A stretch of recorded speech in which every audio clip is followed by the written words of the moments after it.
Hey, it's me, the pretentious music guy. I'm sending a bit of a different type of video your way today because I wanted to have a discussion about apathy. More specifically, the apathetic and at times unmotivated approach that, well, especially my generation takes to life. I wanted to discuss some of the reasoning as to why this is becoming more prevalent, and I wanted to maybe discuss some possible solutions to this issue regarding apathy among much of today's youth and including myself. So, first, let me explain what I'm actually talking about. I'll attempt to be as concise as possible with my explanation. Now, maybe this is just my own experience, but I find a majority of individuals in my generation, that being the quote unquote Zoomer generation, have been plagued with a certain sense of helplessness.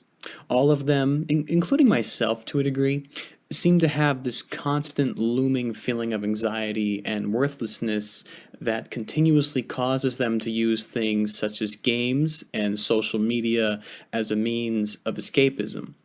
Although not everyone will admit, I know from experience this obsession with escapism only exacerbates that feeling of worthlessness, thus leading them into a mind numbing cycle which consists of constantly wanting to escape their depression through metaphorically running away. I'll ask my friends who reveal these feelings to me, what do you want to do? What would make you feel more fulfilled with like a purpose? Or, how do you want to see yourself in the future? And what is so incredibly disheartening is that more often than not, they have no idea. They have no clue what would make them feel fulfilled, what would give them purpose, what would even, give them any sense of passion. And even if they have a general idea, they are often not sure how to utilize these ideas in a realistic manner to turn them into a real possibility.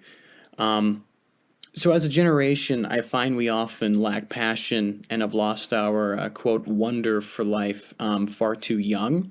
Now, please do not assume I am sitting on a soapbox pontificating about how depressed and abused we are as we live in a first world nation with access to shelter and food.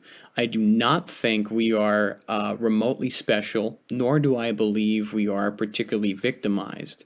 If I were to believe such a thing, it would be an arrogant and selfish response implicating that no one has any responsibility in their destiny, and it's the big bad world that is somehow at fault for their situation. And of course, there are plenty of people who have been abused, and plenty of people who have gone through horrific things in their lives. And sometimes people are very much so a victim of circumstance. But I can't sit here and say that an entire generation as a whole is said victim of circumstance. So, I do believe this attitude, which we seem to carry, and it seems to be so omnipresent nowadays, is indicative of a larger problem, which I would like to detail now. So, the Zoomers are not the first generation to have this kind of issue, nor are the millennials. I find it goes back further than that. I believe it starts in the 1980s as we undergo a massive cultural shift. So, at least in the US at this time, we have the beginning of Ronald Reagan's time in office as president at the start of the decade. So, the president that preceded Reagan was Jimmy Carter, and he held a vastly different view of American culture and economics when compared to Reagan. This is detailed in his Crisis of Confidence speech, in which he basically states America is becoming too materialistic and needs to become more conscious. And people weren't very receptive of said speech because, although it's officially called the quote, Crisis of Confidence speech, in popular culture, it's more so referred to as the malaise speech, basically meaning it was depressing and no one really felt like it was necessary to hear. So now I was not alive at the time, so I will not give an unqualified opinion on who was a good president and who wasn't. It's not for me to say. I'm just illustrating the point of America undergoing a rapid change in culture. So Reagan comes into office, and he's Mr. Feelgood.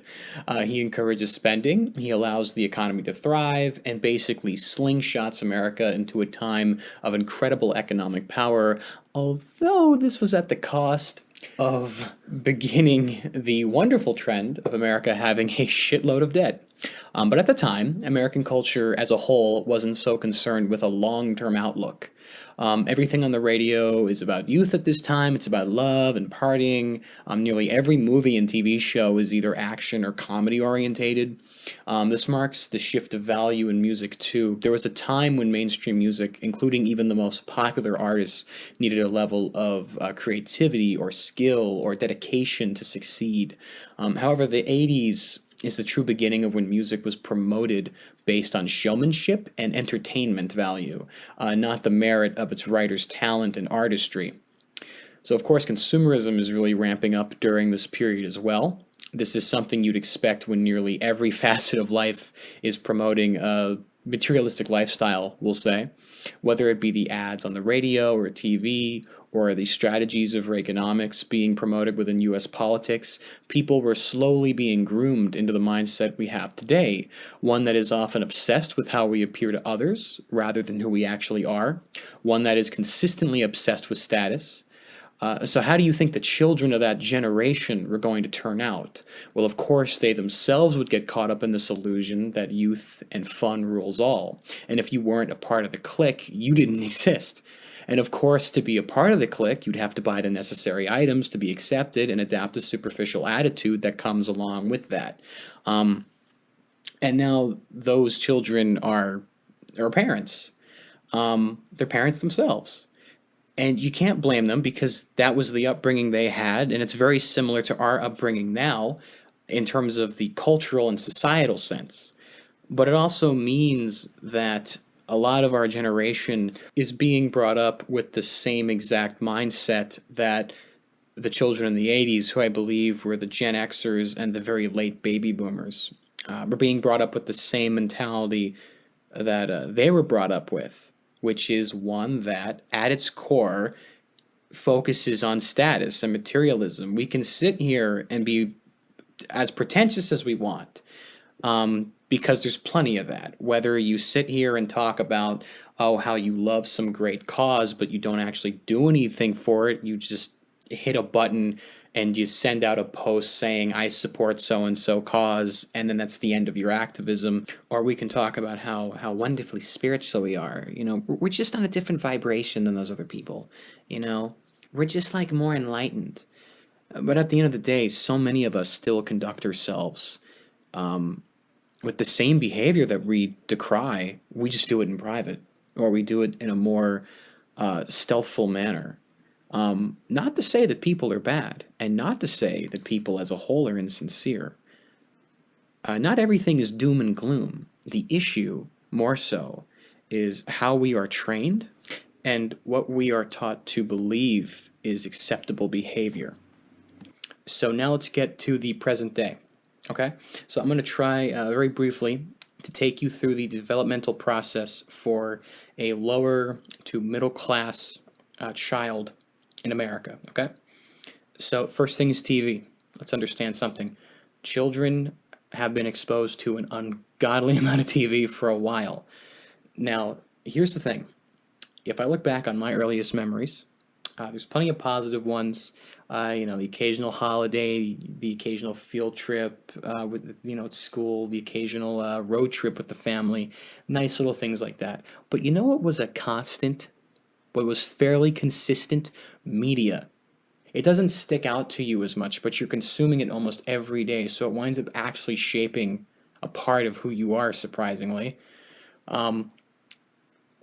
And I remember watching TV shows like on Cartoon Network and Nickelodeon, and I remember watching them get like more aggressive and bizarre and hyper as time went on.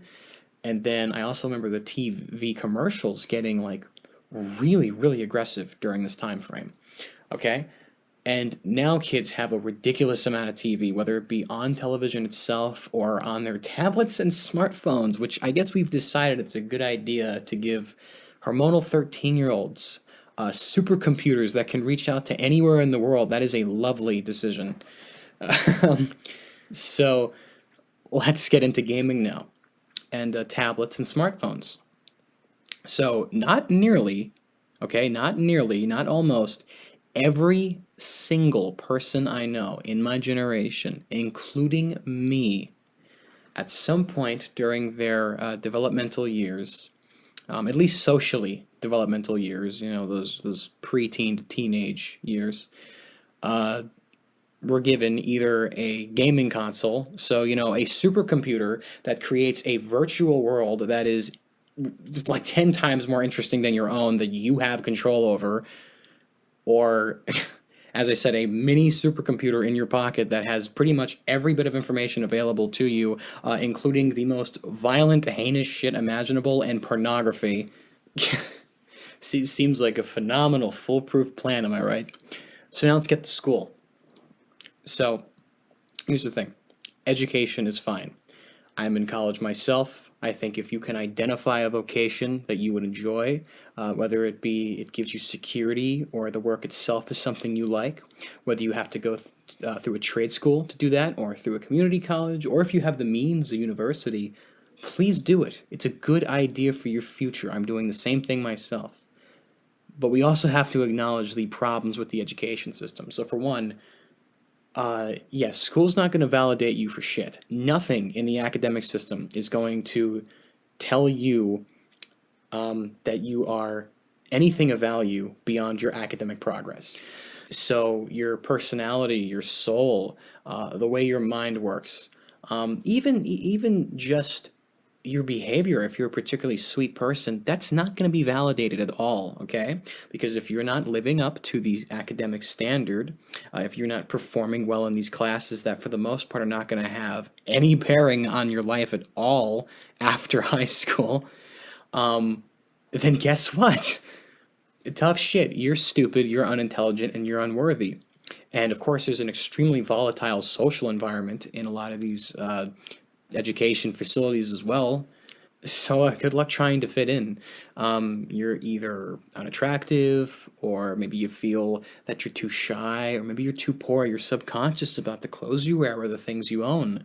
And even if you're popular, then it goes back to the academic thing, because a lot of people who are social butterflies, for the most part, not as successful academically. That just seems to be the case. So firstly, you have all the TV and media and internet constantly overstimulating you, giving you that smooth, easy access dopamine hit. And then you have school not validating anything about you as a person and the type of person that you're growing to be. Okay? And then you look at your families. Okay? Now, I haven't seen my father since I was 9. I'm 21 now. But I will say this, thank God I have an extremely caring, nurturing, hands-on mother who gave me a lot of reinforcement. Here's the thing, though. I got a lot of reinforcement and support, not only for the things I wanted to do, like music or like working with animals or any of the interests I have, but I got reinforcements as a person. I was taught how to be empathetic. I was taught how to use critical thinking. These are things that are not reinforced in children. Most of it is status-based, and you see this practically everywhere you can think of, especially at home. Understand this, a lot of kids are given vague ideas of what morality and ethics are by their parents as a whole. Things like, family's important, respect your elders, yada, yada, yada. The thing is, they're constantly told about family being important, and most families across middle America spend an ungodly amount of time on the TV, on their smartphones, or just whatever little material possessions they have. Not that, like, it's bad to own things. I own things too, you know? I have a bookshelf full of graphic novels that I've probably spent $200 on by now over the past couple years. So, like, yeah, I get it. Having things can be nice, especially, things to do with hobbies. But as a whole, like, what do you expect when you tell your kid, oh, well, you know, family's important, gotta stick together. And after dinner, you stay glued to the TV for like 4 hours and they go off in their room to, I don't know, play League of Legends and scream obscenities and slurs. So all these things equal uh, young people who don't have a clue of who they are. They are a mismatched puzzle filled with pieces other people assign to them. They're not being nurtured to grow as actual individuals. It is all based on what they own, what certain abilities they have, and what their performance is. And keep in mind, it is a good thing to have skill sets and performance. If I didn't believe that, I wouldn't spend the time I did on trying to become a better drummer or a better guitarist or even just get better at my job. Life is about balance. But when these more status based ideals become the new norm for a society where you must work to earn money only and then use that money on objects to then feel secure and of a higher status, it completely erodes the meaning of life. And this is a tragedy that is completely evident in our society today, and I'll give you an example. According to the DSM-5, page 795, Internet Gaming Disorder, individuals affected by gaming addiction heavily jeopardize work and education opportunities, lose self-control, becoming unable to control their participation in Internet gaming, and begin to lose interest in previous hobbies. So it's not hard to see how this sort of thing could happen. Because this is a situation where either the parents allow the television and internet to act as a substitute babysitter, or the exposure to peers affected by this addiction to media introduces the same stimuli to them. And keep in mind, don't think I'm some old fart here. I'm 21. I own an Xbox myself. I'm level 243 in Rainbow Six Siege. I know how much gaming addiction can suck. It's something I've had to work to overcome and moderate. So, you know, modern culture and media promote this behavior rather than encourage the development of a skill set or the pursuit of a passion. And these children begin to feel a sense of emptiness and confusion as they mature into young adults. But even maturity is something that is rarer in today's world. The feel good vibe of the 80s promoted that very youth orientated culture that I had mentioned. And the concept of responsibility and maturity was suddenly almost like shunned among much of the maturing teens of the time. And this narrative has followed us through the ages now, where supposedly cute slogans like, I seriously can't adult right now, are considered relatable and put on fucking coffee mugs. And Gen Z is a great example of a narrative that had begun to manifest into existence during the time of the Reaganomics revolution. Much of this generation's youth is now unsure of their future and afraid of responsibility. You know, subconsciously they do feel some drive to succeed, but without guidance they will simply lash out in their search for purpose. It is why, rather than put the time into education and developing a skill set to actually help people, we often see millions of emotionally disenfranchised youths take to sites like Twitter, for example, or whatever the fuck, to engage in discourse and join virtual groups to feel a sense of purpose. The reality is that no impact will ever be made by people who seek the easy access dopamine hit that is armchair activism and pseudo intellectual conversation in an online environment where anyone can have their 15 minutes of fame. They are told of the importance of work and stability by their elders. Without the popular media, they have come to respect and obsess over backing up that statement. And neither do their elders. They're constantly talking about responsibility and maturity, but it feels empty because they then go watch fucking Price is Right reruns for 3 hours. They are given no sense of meaning in life by the technology they worship, only the false preconception that consumerism will lead to purpose. Art, music, spirituality, personal responsibility, work, and connection with nature even have all dwindled in this generation. The void of materialism, kept unchecked by purpose and motivation, will lead to empty, useless individuals. We might as well be fucking scarecrows at that point. So now let's talk about how we can fix it. So, listen here. We cannot just fix society or culture, nor do we necessarily just have the right to even think that we can. That's arrogant, okay? Everyone thinks they can fix what's wrong with the world. All right, and then look what happens. The world still is terrible, and many things bad still happen. But we can fix ourselves as individuals. We can. I'm going to tell you a short little story about me, and then how we can try and apply it to you, and how together, maybe me, maybe you, whoever's listening to this, can try to raise above this. Okay, become better people. So, I am, to be blunt, I grew up the poor, autistic son of a single mother. And when I was really, I guess, coming into who I am now, I must have been, I don't know, like 15 or 16. I knew I liked music. Too bad that between my inexperience and my disability, which is Asperger's, socially I'm fine, but the hands are a different story. You know, I like music, but I couldn't really apply myself much. And I really didn't love school, so I didn't perform great there. Now, luckily, due to the nurturing and care of my mother, I'd say I was able to grow a pretty damn good amount for my age at the time, but you're still a teenager, man. And you're going to be exposed to the norms. So I spent a lot of my time playing Battlefield 3 and 4 and watching YouTube and Rainbow Six Siege and all these different games, and I like hated myself. I hated who I was. I was not the person I wanted to be. I was not someone I was proud of. And I realized what really kept me from actually trying to advance as a musician or trying to even advance academically was the fear of failure that had almost become ingrained in me somehow through just existing in life, and B, this feeling that I wasn't really going to go anywhere anyway, because that's just how things are. We're an extremely pessimistic generation.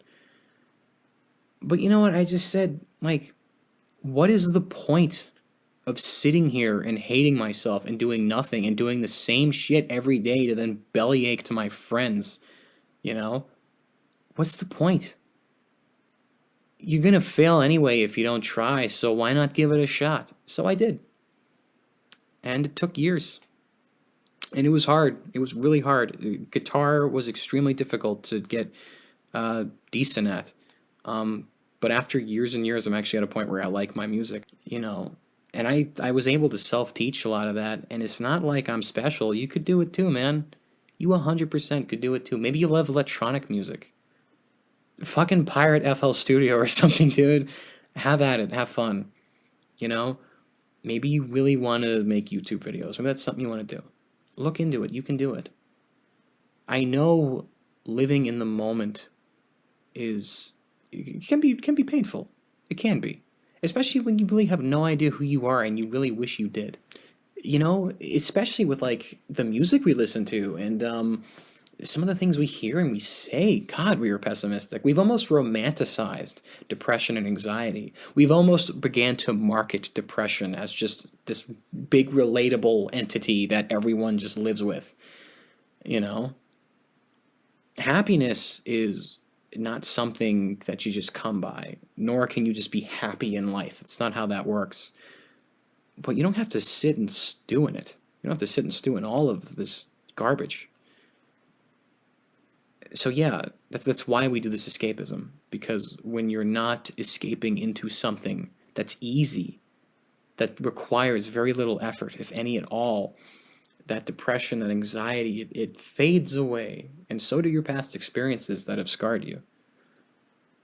But eventually you will look back bored with the devices that you've used in the name of escapism, and you will feel so utterly lost and completely disenfranchised in every facet of life, because everything that you really wanted to do deep down on a soul level, you just didn't try. So this is my suggestion to you, okay? Whether you want to make a video or you want to do music, or hell, even if you want to do game design, whatever you want to do, maybe you want to help people in the medical field, but you know, maybe you're not in the financial situation right now. for school. And that's a different story that we can get into another time. That is a complicated situation. Whatever you want to do, take your phone, go to the clock app, do me a favor, and set up a weekly alarm for when you know you're going to be free for 30 minutes. Set up an alarm for, let's say, I don't know, 8:30 p.m. on the fucking Saturday, because you know maybe you'll be home at that point. And when that 8:30 alarm goes off, take 30 minutes to devote time to something that you think you like, whether it be art or music or whatever, or even programming, something computer based. It doesn't have to be like super artistic. Whatever interests you and you can like apply in the real world, you know, learn it. Just take that 30 minutes a week and ramp that up. Let's say, hypothetically, let's say it is art based. Let's say you want to get into graphic design, but you don't know where to start, and you just always feel like a fuck up. Just take the 30 minutes, the first week, do some research. Maybe what's a good program for you to maybe buy, or even just try a free trial of. Or, I'm not saying you should, but you could maybe just download it for free if you do your research. Warning, viruses may be involved. You know, take the 30 minutes to do that research. That's all you got to do that first week. Second week after, take 30 minutes to just free form whatever off the top of your mind. Just free form whatever you want to do. And gradually ramp that up. So do that for maybe 2 or 3 weeks, okay? Just start with the 30 minutes.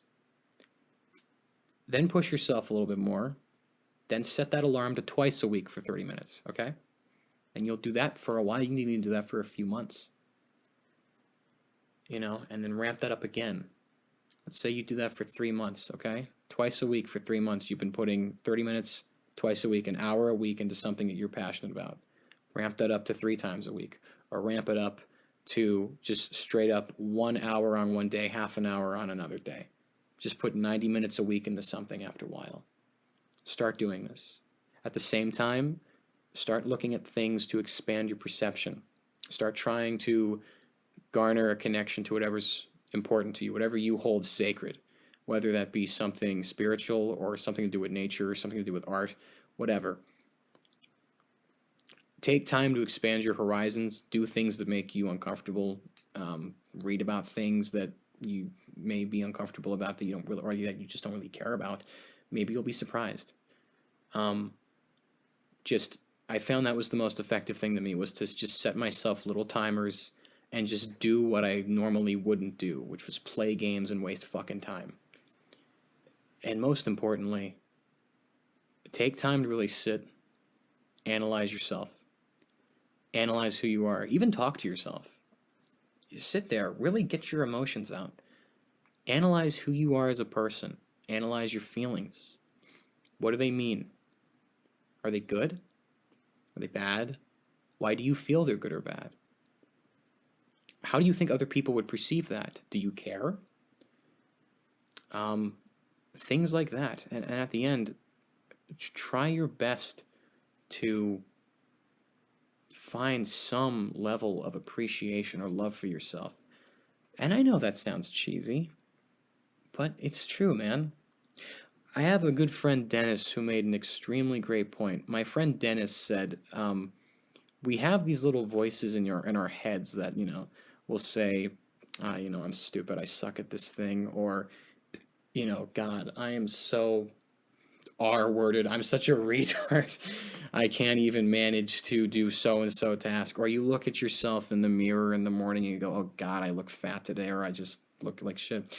And he made the point, he goes, could you imagine if you said that to someone else? How bad would you feel? Could you imagine if a good friend said that to you? Wouldn't you rather someone say, hey, yeah, you maybe could have done this a little bit better, but that's okay. Or, maybe you don't like that physical aspect of yourself right now, but this is something we can work on. Wouldn't it make sense for someone who's a friend to support you? Are you not your own friend? Are you your own enemy? Don't get into that stupid emo bullshit. I'm like my own worst enemy. Don't do that stupid shit. So I leave you with that. Try your best every single day to imagine the type of person you want to be, and little by little get yourself there. Fuck all this ridiculous emotion that we often feel. I can't ever get there. Oh, it's too hard, or I don't deserve that. I'm not worthy. Just turn your brain off. Put on a song you like and just do it. Don't get attached to the results. Just do it. Life is like a song. It's like a free-form jazz. Just go with it. And if you do that, and if you work on yourself little by little each day, I promise eventually you will have some sense of satisfaction and self-love, even if no one else recognizes who you've become. You can find solace in that isolation and acknowledge that you have put in the work to become the person you are. And you have done your best to make a positive impact on the world, the people around you, and yourself, like lighting little candles in the darkness to fight off the shadow. It will eventually happen. Do not lose faith in yourself or in the things that are positive and of the light. Okay? Things are really, really hard right now. Really difficult. But please, give yourself a future worth living. It's your boy, and I'm soy.